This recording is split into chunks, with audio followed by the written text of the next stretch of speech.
So here we have a Blackguard, a 52 Blackguard.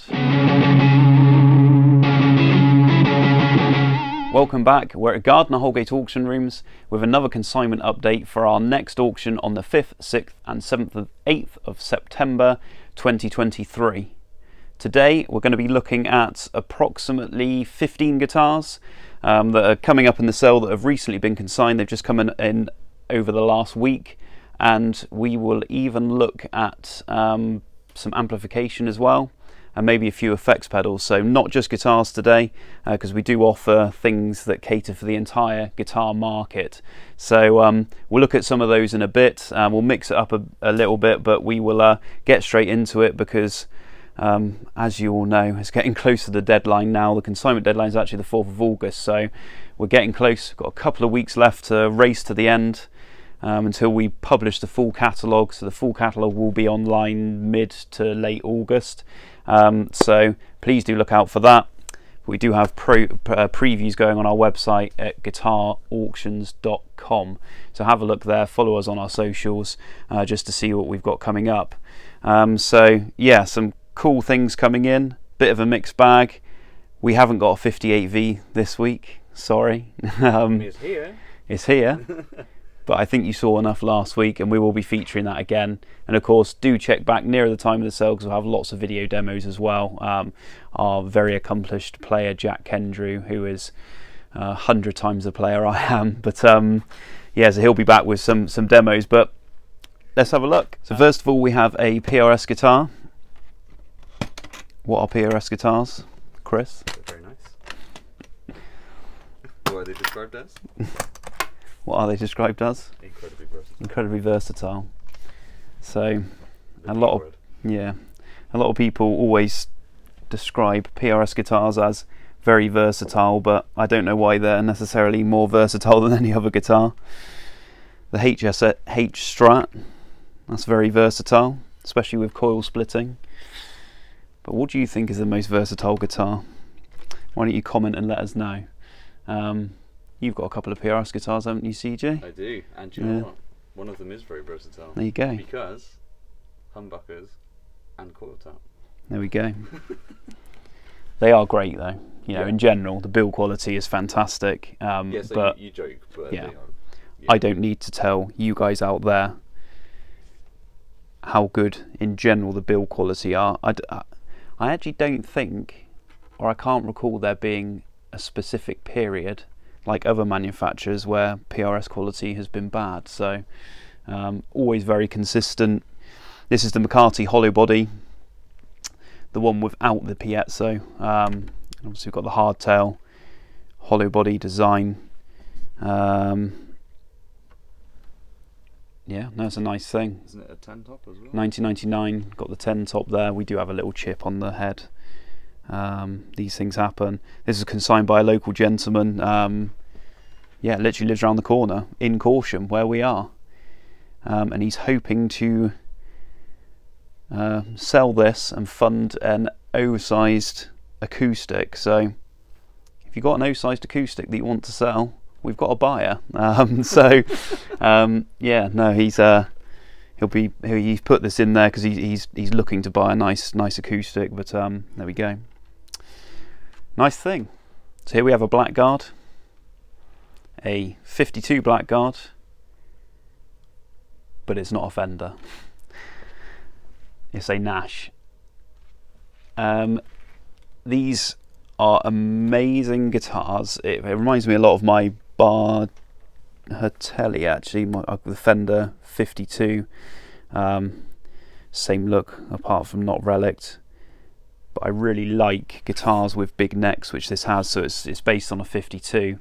And Nash guitars in general, I think the relicing's all. I think I like relicing. A lot of people don't like the whole relic thing, but I do. But the necks always have this really great smooth feel, played in feel. So Nash necks in particular, I think, are some of the best. And these guitars, they come in at, you can get them for around £1,000, but they're really higher pointed, lot of pickups, really nice feeling necks. They look the part. And yeah, that's a great, if you want a 52 type Telecaster, I think that's an amazing option. You've got the rounded bonnet knobs, or barrel knobs should I say, sort of in the old style, and it does sound good. As we were playing this a bit yesterday when it came in. Yeah, it did sound honky. Honky. Yeah. You know those guitarist terms. Yeah. It needs a bit more like bit more scrongle. Yeah. But yeah, no, it's just got that good telly twang, telly honk that you are. There we are. We're making up terms, but T-shirt, telly honk. Yeah. Good thing. And with the 2010 Bill Nash signature on the back. Yeah, so a good option for around £1,000.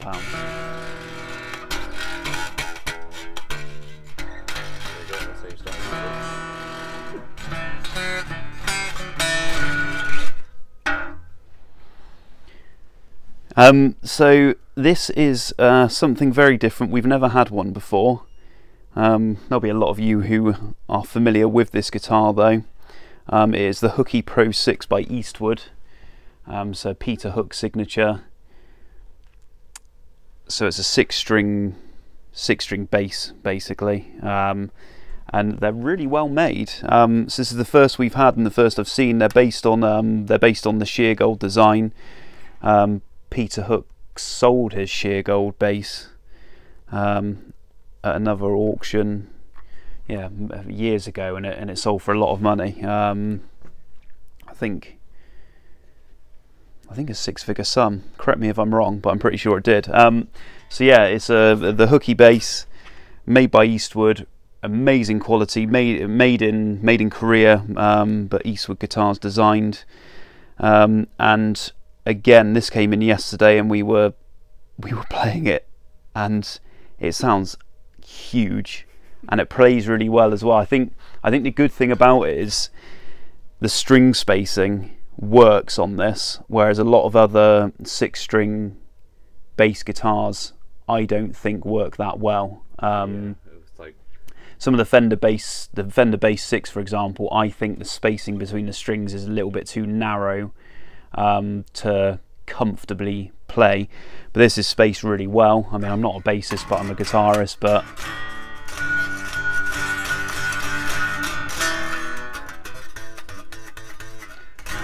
yeah, no, it's comfortable, you know. So, and it's like I said, good action, well made, simple design. I mean, from my own, this pickup sounds fine, by the way. It sounds huge. It sounds great. I think my only the only thing I did say to Chris the other day is I just think it would almost seem better to have the poles, you know, one pole under each string with like a higher output pickup or something. I don't know. It's just. But you know that if you stick it through a big amp with big distortion, that would sound. I mean, that's what we would huge. do. Yeah, I mean, you know, Not its intended purpose. Yeah, I wouldn't own one for the sort of new order thing. I would do it for the big sludgy metal. Yeah, I want to be in sleep. Yeah, exactly. So, but that would be great. So it would be a guitar that would cross so many genres. They're great fun. I think one of those guitars where, you know, a lot of people say a guitar that influences a song or an idea. This is the type of guitar that you could just pick up and you just come up with some, you know, new idea, something a bit different. And usually when I pick up something like this, that does happen with me. Sort of had the experience with the Fender Bass 6s again, which I think the nuts are a bit too skinny for that kind of thing. But yeah, cool thing. So we're having a look now at a Gibson guitar. So this is a L6S from around 1975.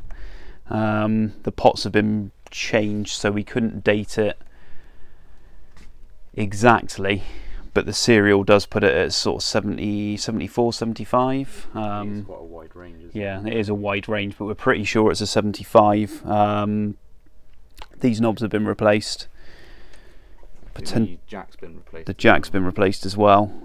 It's in sort of a walnut finish, so it might not be the most popular finish. To be honest with you, it's not the most popular Gibson. I think we can be honest. String through body.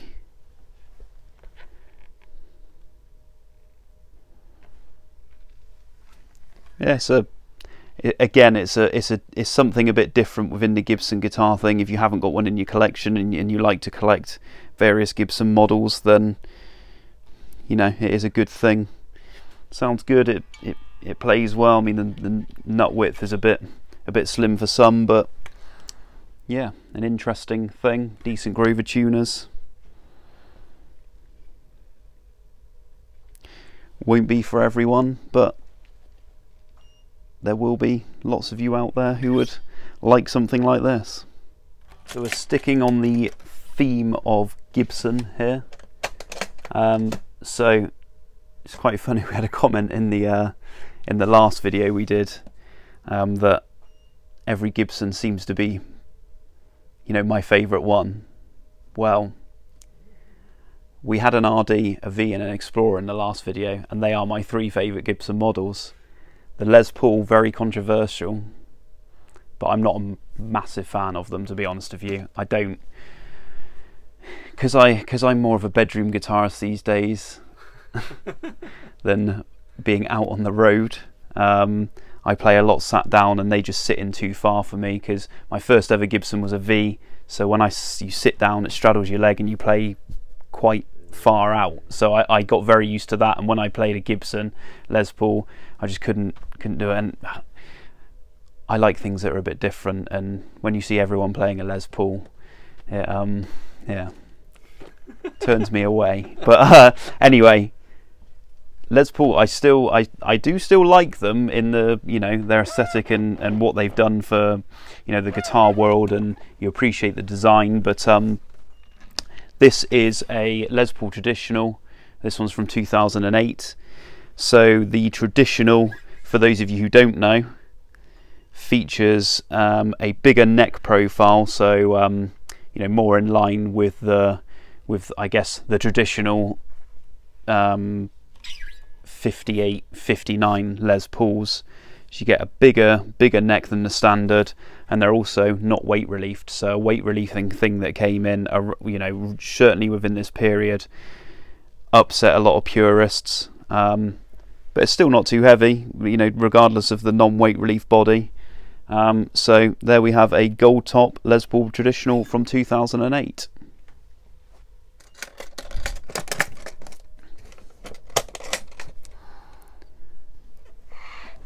And like buses, did these turn up on the same day? Yeah. I think they did. I was about to say it's from the same person, but it's not. No, it's not. They're from 2 different people, but on the same day, without knowing what the clients were bringing, we had 2 Les Paul Traditionals turn up from 2 different people on the same day. It happens more often than not, which is very spooky. Yeah, anytime something that comes in and you say, oh, this is quite rare, we don't see these very often, and then it's either the following week or typically the next auction, it's like, we had 1 last time, now we've got 3. The weirdest one I had, just storytelling time, is spill the tea. Yeah, is I had a client phone up. This is about 5 or 6 years ago. Client phones up and they want a mid 65, so 64, 65 Fender Jaguar, preferably in a custom colour. Talking to him for a while. Client I've had for probably 10 or more years now. Put the phone down. A gentleman walks in with a handful of guitars, no appointment made, just walks in with a collection of vintage guitars that he wants to offload. First case I open was a 1965 Fender Jaguar in Lake Placid blue with matching headstock, and I just could not believe it. I just thought, I phoned the guy straight up afterwards, and you never guess what. And this happens more than you think. It's just weird, you know. There's something spooky, but yeah, that's just a good example. Anyway, This one, cherry burst finish, so again not weight relieved, bigger neck. This one's 2012, so 4 years younger than the gold top, but they're both in amazing condition. They really are in top condition. And this one's come from a retired guitar teacher, so there we go. So I said at the start we are going to feature some amps and some other things. We will get back to guitars, so please do stick with us. Those of you who might be turned off to amps, don't go anywhere, because we are going to be back with guitars, or just skip this section. So this is more so just to highlight the fact that we do sell amps, and we've got some nice things. We probably have 100 amps in, so this is a very small selection. We do every range of amp. You know, you can get a beginner practice amp. Well, we don't get so many of those, but you know, you can amps from the £100 range right up into the thousands, with good vintage examples. So a few of my favourite things that have come in, we'll start at the top here, just because I can pick this one up. Fender amps you'll ever own. Yeah. So this is a 1956 Fender Champ tweed. We got the American plug on, but it has had the death cap bypassed or removed, so there's no chance of frying yourself with this. Those of you who know when I say death cap, those of you who know, you know. Research it. Yeah. It's in good working order. We had someone who was interested in looking at the 58V came in earlier this week, and they put the 58V through this, and it sounded just, in the hands of someone who can actually play guitar a lot more competently I can. Yeah, it sounded amazing. You know, paths through this, but yeah, so that's a nice example, nice honest example. There's minor change components, like I said, the death cap's been removed, but yeah, no, nice thing. Or Vox amps. This is an early 60s Vox head. You can see from the top we got the copper panel. A few of the vents are missing. There will be some other modifications with this amp, because it's been used in gigs. It's from a deceased estate, but the family have said that it was used quite regularly. We haven't had a proper look inside it yet, so it's bound to have been serviced over the years, and I'd be surprised if it's 100% original, but it's not a bad example. A cabinet underneath, twin speaker. It's got blue speakers, but they are repro blue speakers, but it looks the part side by side. It works, sounds great, and yeah, that'll be coming up again. Next to that one we have this Vox AC30 combo. This is from 1975, so this is a Dallas era, or it's actually transitional. So it's just when Dallas Vox were bought back off Dallas. So these are fairly popular, because it's just a popular period, because they're all sort of hand wired again. Got a bit of paperwork in the back there, but yeah, they were hand wired. So the serial number changes slightly on these ones, which is how you can date it to 75. So 74, 75 under the Dallas brand, all hand wired. A good amp. And then one of my favourite amps in the sale, this is a JCM 800 lead series 100 watt head. It is a reissue, so it's a 2005 reissue, so it's all up together and working, but I love JCM 800s. A lot of the grunge bands during the 90s used these, and that's really my thing. So yeah, I mean, it's a type of thing that I would love, but I'm not in the market to buy, so there we go. I'll leave you guys to do that.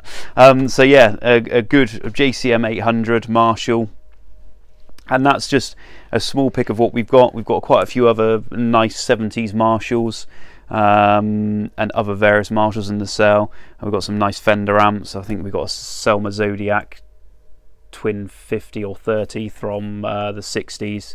So we've got a really good range. The catalogue for those will be online more so, I guess, a few weeks before the sale. So we don't tend to preview them so much, but you will get to see what we got coming up. So yeah, I think we'll go and quickly have a look at some pedals as well. This area is this is kind of like a working store, so it's organised and there's lots at the moment waiting to be processed. But we've got, as you can see, we've got quite a few pedals coming up, running down here. We don't have a huge amount of vintage pedals this time yet. We're likely to get some more in, but we've got some cool things. I mean, we always tend to have a Digitech whammy. We have a lot of fun with those, as a lot of you do.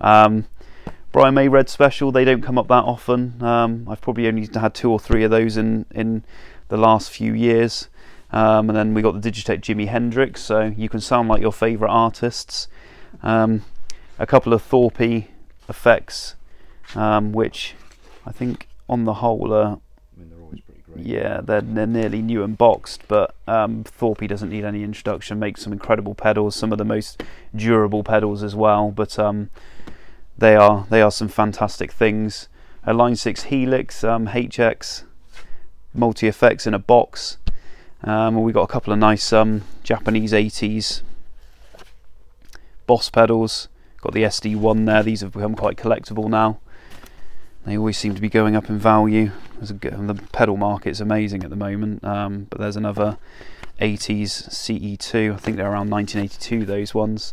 And then I guess the pick of the vintage bunch at the moment is this Colour Sound overdriver. So Solar Sound from the 60s, 70s making pedals. And that's a cool thing, the overdriver pedal. And something a bit different. Yeah, nice. So we've actually got some, speaking of amplifiers, some interesting memorabilia in. As you'll see here, we got a Marshall receipt. Really cool thing about this, Jimi Hendrix Experience to check 100 watt amps, and we're dated 1968. So this is a really rare item, and I think it's really cool. It's even got the serial number of one of the amps there. So if you've got Marshall serial number 10581, it was Jimi Hendrix's. How cool is that? So winning the lottery. Yeah.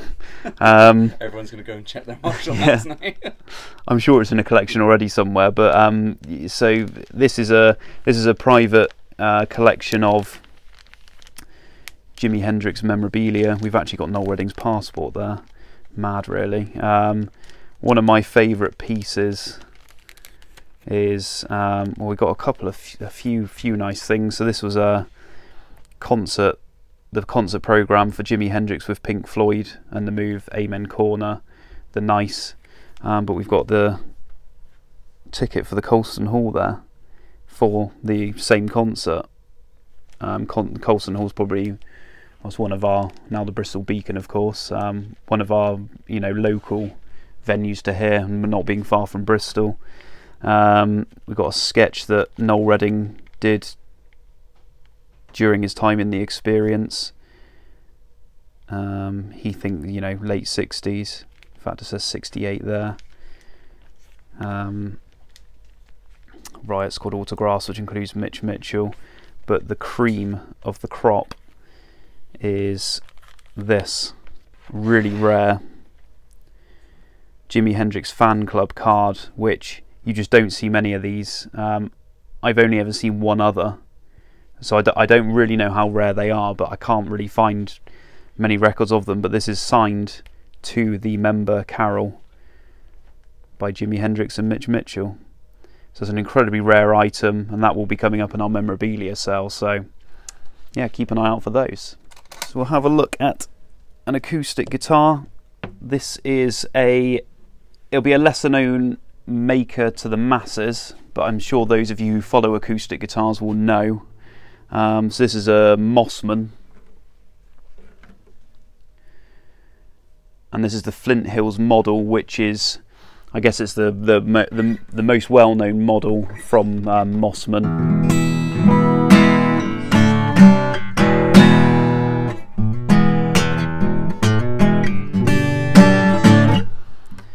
So So it's just a nice dreadnought, made in the US. It's like signed by every member of staff that worked on it. It's got a slightly fold out back. It's meant to be like that, I should say. It's not lifted. But no, nice guitar. Indian rosewood back and sides, spruce top. But it's a good guitar. The neck's all nice and playable, straight, good action. Like essentially on par with Martin's, right? It's like an ex-Martin employee who then was like pinched a load of extra staff and yeah. So it's just a good all-rounder, good dreadnought with the case.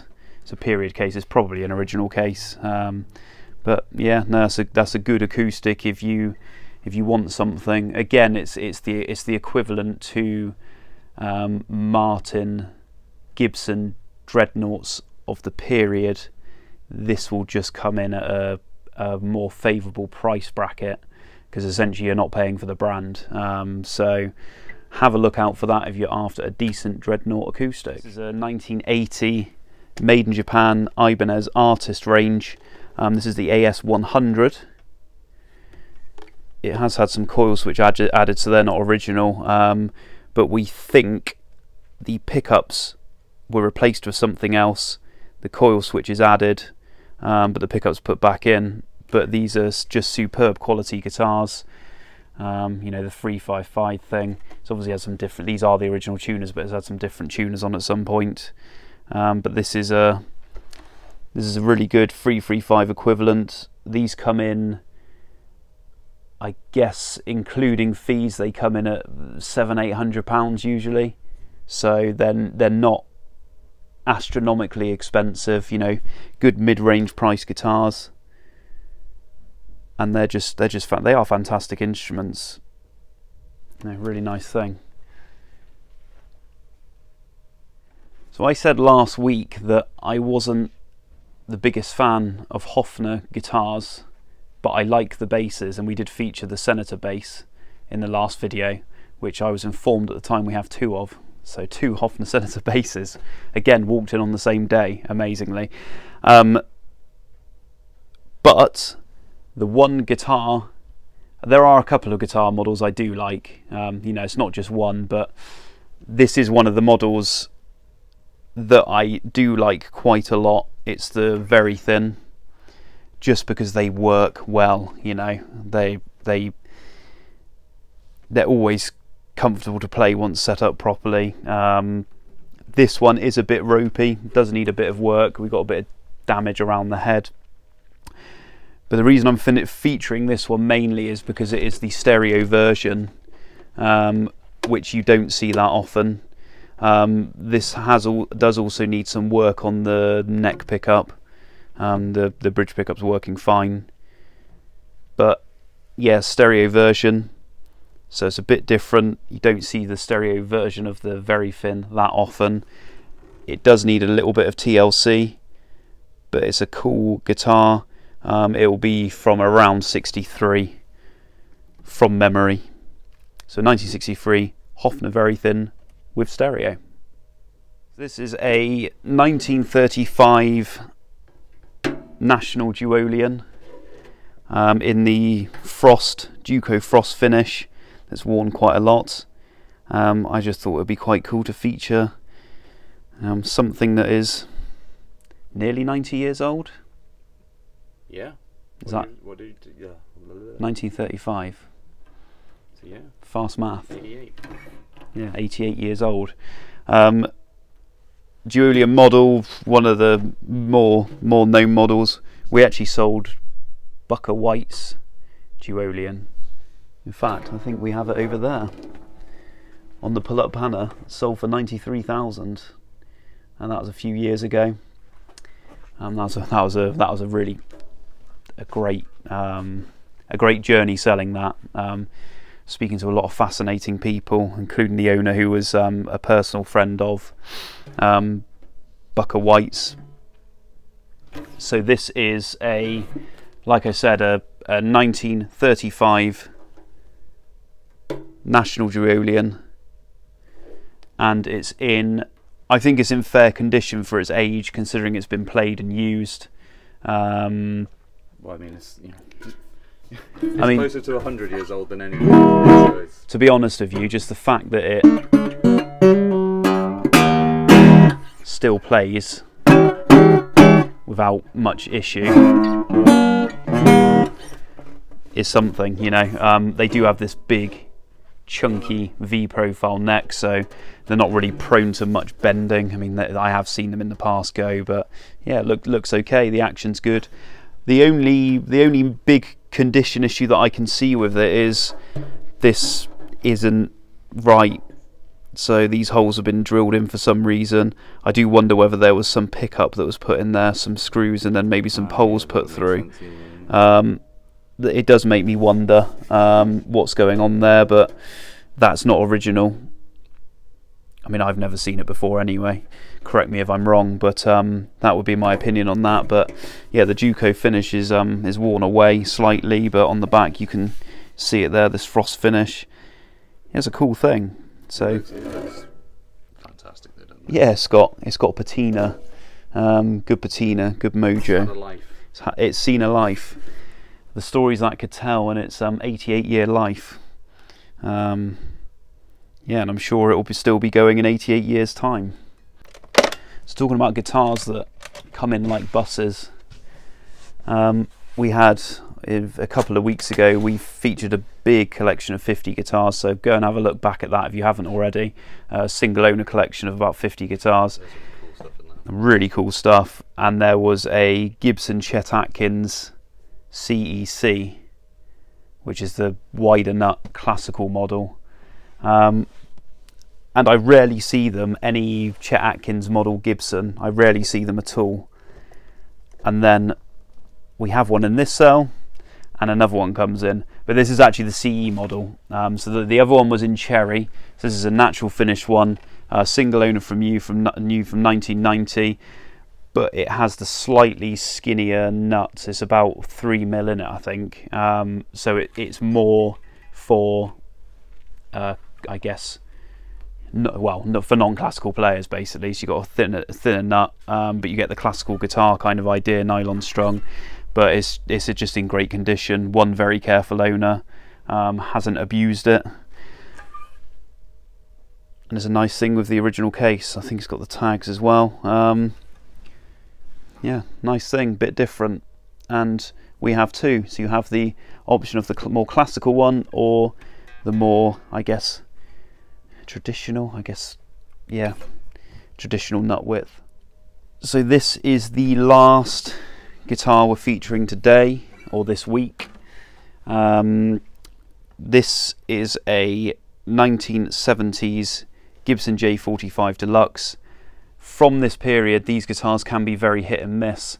I think 70s era's Gibsons in general get more of a bad rap than they deserve.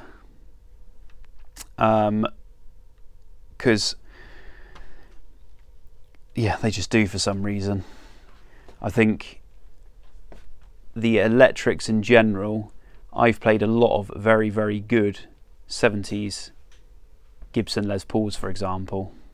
Les Paul Customs. I think they're fantastic instruments. Yes, they can be weighty, and I guess there is some quality control issues every now and then, like there are with most periods, though, to be honest with you. But I think the one type of guitar that can suffer quite a lot was Gibson acoustics. And Gibson acoustics from this era, I've seen more bad ones than I have good ones. But I'm pleased to feature this one because this is a nice example. The top is flat. A lot of them end up lifting. This was one unfortunate thing. I think they use this like a shell binding and it always gasses, but this is nowhere near as extreme as I've seen it in the past. I think the last one of these we had, the whole lot was gone.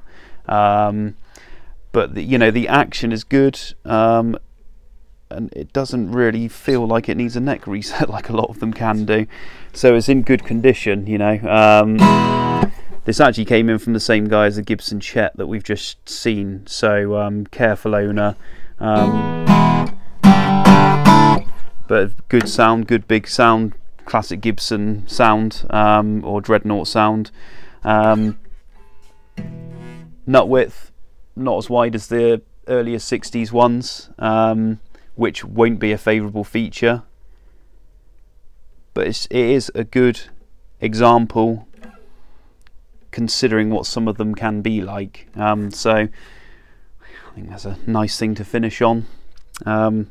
So this will also feature in the next auction. So thanks for tuning in today and looking at what we've had coming in the last week. Make sure you come back next week, we'll have another consignment update. We have got very shortly a really good collection of studio gear coming in, including some very high-end Neumann microphones. There's some really cool pieces from there, big studio clearances coming in, so a lot of you will be interested in that, because we do sell studio gear, and as you've seen today, amps, pedals, effects, lots of guitars, about 500 guitars coming in, 5th, 6th, 7th and 8th of September. Make sure you hit the bell icon, like and subscribe, because we will be doing a big video of the 58V that we saw last week, the 58 Gibson Flying V, as well as the Bernie Marsden collection and other video playthroughs. So if you want to, make sure you get notified when they're up on our channel. Just hit those buttons and subscribe to our channel. The important one is the bell icon, because you will get notified as soon as a new video goes up. Obviously, have a look on the website, guitarauctions.com, for previews. We got another batch going up later on today. Another batch of things that we got coming up of the guitars. Like I said, I think we got about 500 guitars so far on the sale, spread over the 2 days, but we've got more coming in. Instagram, Facebook for daily updates. But I think that's it for this week, and we will see you next week, and thanks for tuning in today. I'm Luke Hobbs at Gardiner Houlgate Auction Rooms in Corsham, Wiltshire, UK, and we'll see you soon.